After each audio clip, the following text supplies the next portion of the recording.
Why do mythologies that emerged thousands of years apart, on different continents, among peoples who never met, tell stories that are almost identical? Floods that wipe out the world, divine beings descending from the sky, humans receiving forbidden knowledge, a lost golden age followed by catastrophic collapse, a chosen survivor, sacred laws delivered from mountains, serpents who teach, deceive, or awaken humanity. If civilizations developed independently, these similarities should not exist, yet they do, and they appear again and again with unsettling consistency. One of the clearest examples is the Great Flood. In the Hebrew Bible, humanity becomes corrupt, and God decides to cleanse the world through water, sparing only Noah and those with him in the ark. In Mesopotamia, the Epic of Gilgamesh tells of Utnapishtim, warned by the god Ea to build a vessel to survive a divine flood meant to destroy mankind. In ancient Greece, Deucalion survives Zeus's wrath by building a chest and floating upon the waters until the world is reborn. In Hindu tradition, Manu is warned by a divine fish, an avatar of Vishnu, about a coming flood that will erase civilization. Even Mesoamerican traditions, such as those preserved in the Popol Vuh, describe earlier worlds destroyed by water before the current age of humanity. These stories were recorded in different languages, different eras, and different cultures, yet they follow the same structure. Humanity falls into disorder. The gods decide to reset creation. One righteous figure is warned.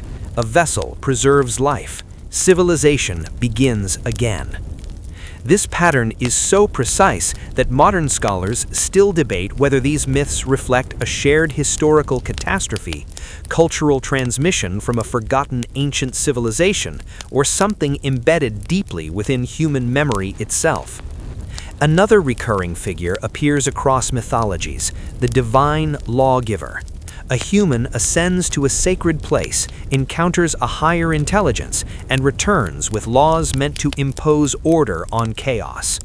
Moses receives the Torah on Mount Sinai. Hammurabi receives his legal code from the sun god Shamash, as depicted on the famous stele.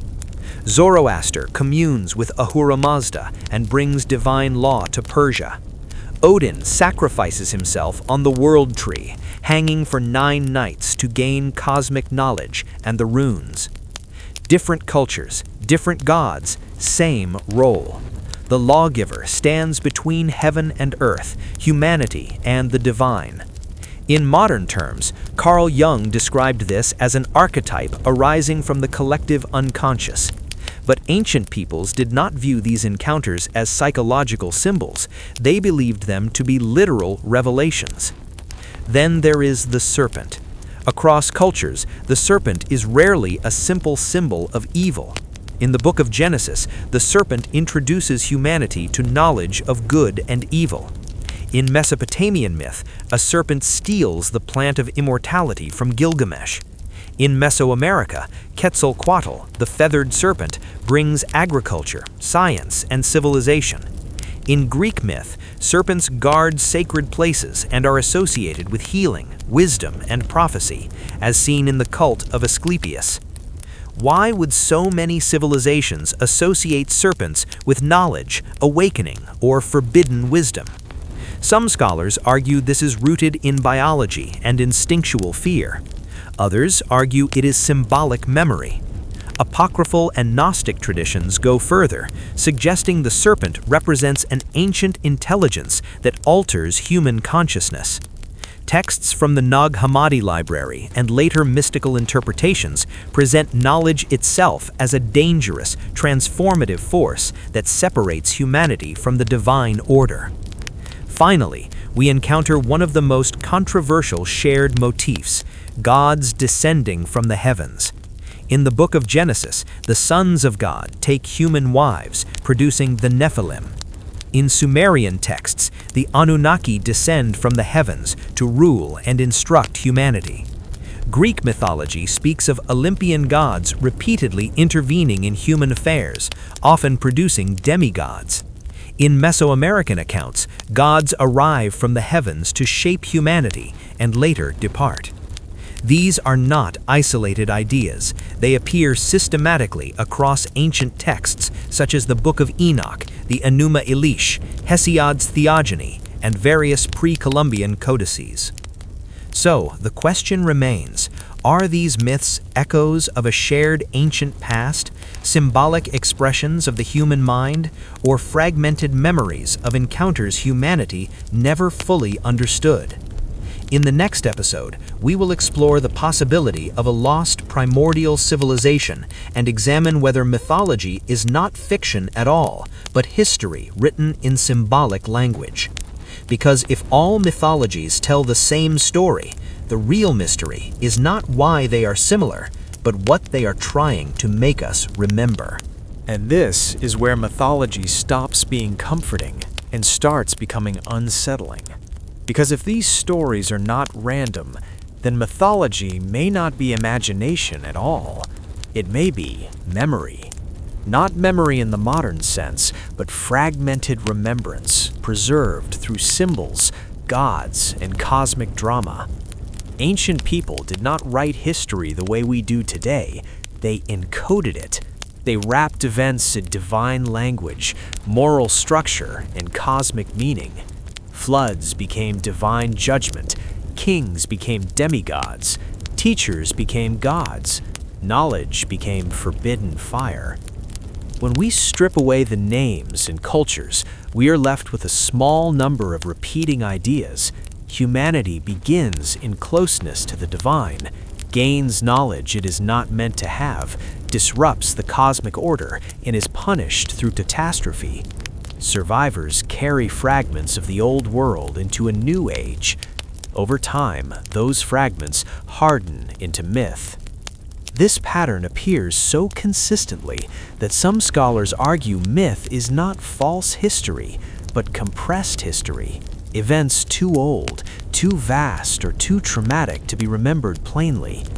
Others argue these stories encode psychological truths about the human condition, fear of chaos, desire for order, and the terror of knowledge itself.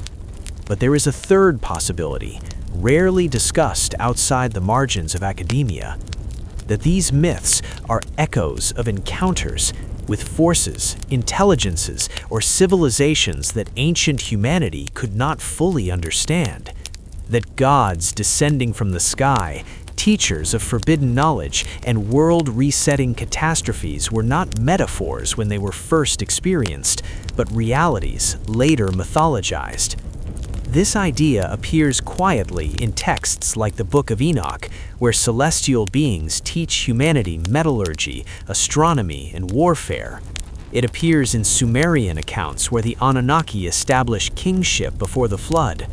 It appears in Plato's description of Atlantis as a technologically advanced civilization destroyed by divine punishment. And it appears in Mesoamerican myths where gods abandon humanity after failed creations. Modern scholarship often dismisses these accounts as symbolic or allegorical, and perhaps many of them are, but the consistency remains difficult to ignore. Why do myths from opposite sides of the planet remember the same fall? Why do they warn against the same knowledge? Why do they describe the same catastrophes? And why do they all insist that humanity has forgotten something essential? In the next episode, we will examine the idea of a lost primordial civilization, a world before recorded history, and ask whether myth is not fiction at all, but the last surviving language of a forgotten past. Because if all mythologies tell the same story, then they are not asking us to believe in gods. They are asking us to remember who we were before the world broke. And if mythology is memory, then the question is no longer whether these stories are true, but what kind of truth they preserve. Because memory does not survive intact across millennia. It fractures. It reshapes itself to fit new languages, new gods, new moral frameworks. What was once an event becomes a symbol, What was once a place becomes a paradise. What was once a catastrophe becomes divine punishment. Consider the repeated idea of a golden age. Nearly every mythology begins not with struggle, but with abundance. In Greek tradition, the age of Cronus is a time without labor, hunger, or war. In Hindu cosmology, the Satya Yuga is an era of truth and harmony, where humanity lives in alignment with cosmic law. In Mesopotamian texts, the earliest kingship descends directly from heaven. In the Bible, Eden is a place without death, toil, or shame. These are not societies slowly improving over time. They are civilizations that begin already complete, already close to the divine, and then fall away from it. This is the opposite of modern progress narratives. Mythology does not tell us we rose from ignorance, it tells us we fell from knowledge. And what causes the fall, again and again, is not violence or rebellion at first, but understanding, eating from the tree, stealing fire, learning the names of things, crossing a boundary that was never meant to be crossed. Prometheus gives humanity fire and is punished eternally. Adam and Eve gain knowledge and are exiled. In the Book of Enoch, forbidden teachings corrupt the world so deeply that a flood becomes inevitable. In Mesoamerican myth, earlier versions of humanity are destroyed because they know too much, see too clearly, or fail to revere the gods properly. Knowledge in these stories is never neutral. It is dangerous. It changes the balance between humanity and whatever governs the cosmos. And then come the watchers, the teachers, the intermediaries, figures who do not fully belong to the divine realm, yet are not human either. Angels who descend, gods who walk among mortals, culture heroes who arrive mysteriously and leave just as suddenly. They bring agriculture, writing, law, astronomy, architecture, and then they disappear, often after a great disaster. In the Book of Enoch, these beings are punished for interfering too directly.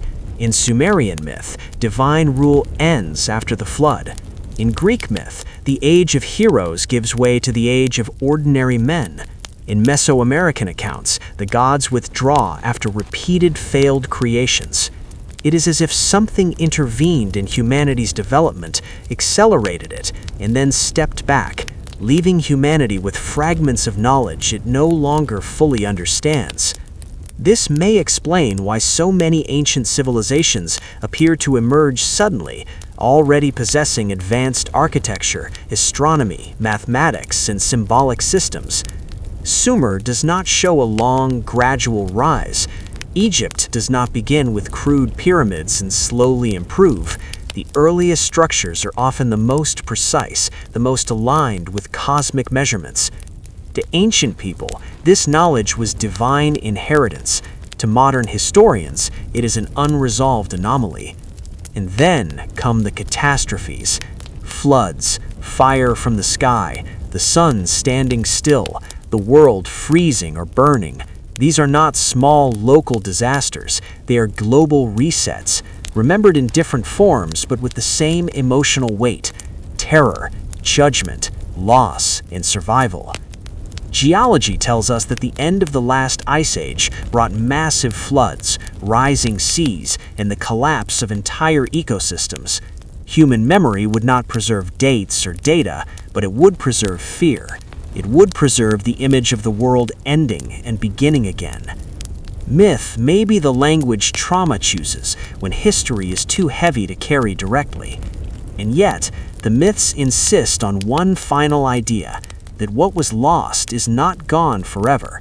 There is always a promise of return, a Messiah, a final age, a restoration of order, a time when heaven and earth will meet again, when knowledge will no longer be forbidden and humanity will no longer be punished for understanding.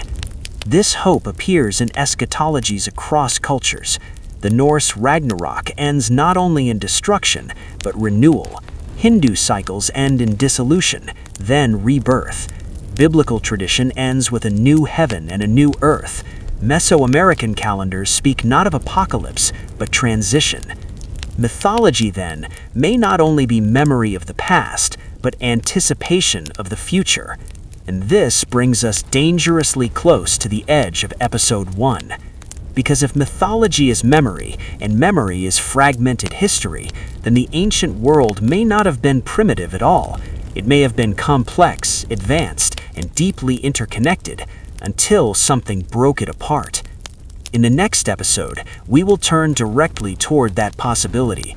We will examine the idea of a world before the flood, before written history, before myth itself, a primordial civilization remembered under many names: Atlantis, the antediluvian world, the First Age, the time of the gods.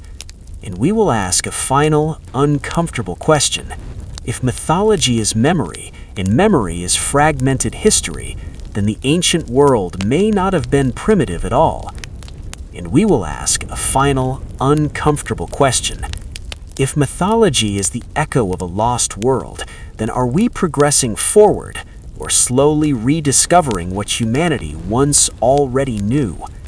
Because myths do not survive this long by accident.